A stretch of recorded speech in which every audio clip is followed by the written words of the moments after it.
Naging pabugso-bugso ang pagulan dito sa lalawigan ng Cavite ngayong maghapon. Samantala, humupa naman na ang baha sa malaking bahagi nitong lalawigan. Pero kasabay ng paghupa ng baha na yan, Mike, ay nakita na yung mga taong napaulat na nawawala noong kasagsagan ng ulan noong Lunes. Yun nga lang, Mike, wala na silang buhay ng matagpuan.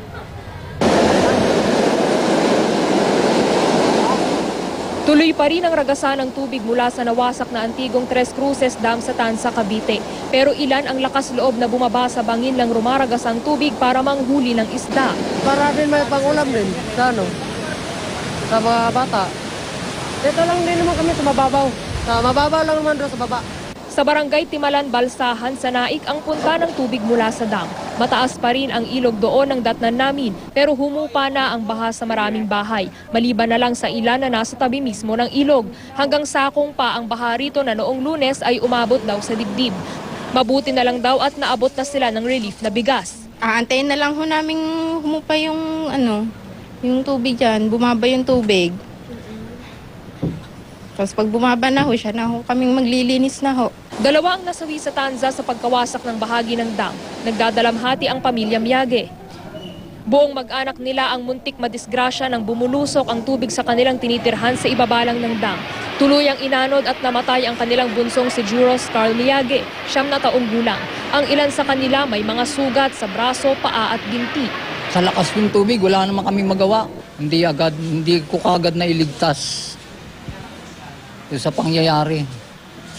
Hindi raw sukat akalain ni Kenneth Armona na mawawasak ang bahagi ng dam dahil ilang bagyo na raw ang dumaan at hindi naman daw ito bumigay.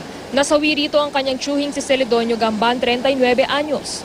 Nung nakita namin ito nung umaga, buhay pa siya, nagapang. Wala naman kaming magawang tulong.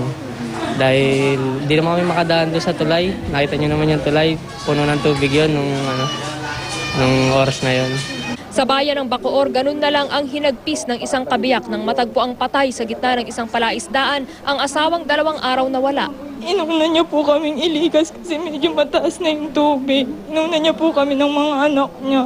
Tapos bumalik po siya para tulungan yung papa ko na magangat ng gamit.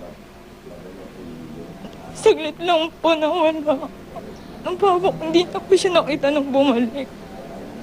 Maaari raw tinangay ng malakas na agos ng tubig ang biktima at nalunod. 5 na ang kumpirmadong patay sa Cavite dahil sa pagbaha. Wala pang opisyal na bilang o ulat ng mga nawawala.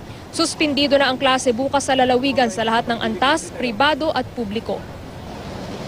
Mike, sa pinakahuling impormasyong ating natanggap mula sa Provincial Government ng Cavite, meron pang baha sa mga bayan ng Bacoor at Kawit. Kanina nung inikutan natin ngayong hapon hanggang Hita pa yan. Samantala, ilang mga coastal barangay naman sa bayan ng Rosario ang may baha pa, partikular na sa mga barangay ng Ligtong 1, 2, 3 at 4. Samantala, Mike, passable naman na sa lahat ng sasakyan ang Aguinaldo Highway, Tirona Highway, yung Centennial Road, pati ang Zapote Road papasok ng Cavite.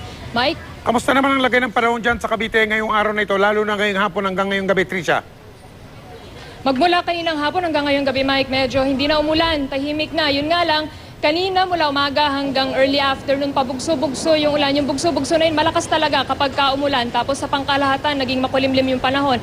Yun nga ang medyo binabantayan pa rin ng mga rescue units ngayon. Naka-standby pa rin sila sa ilang lugar dito sa buong lalawigan dahil baka nga biglang lumakas ang ulan at lumaki na naman yung tubig tulad nung nangyari kagabi, Mike. Maraming salamat, Tricia Safra.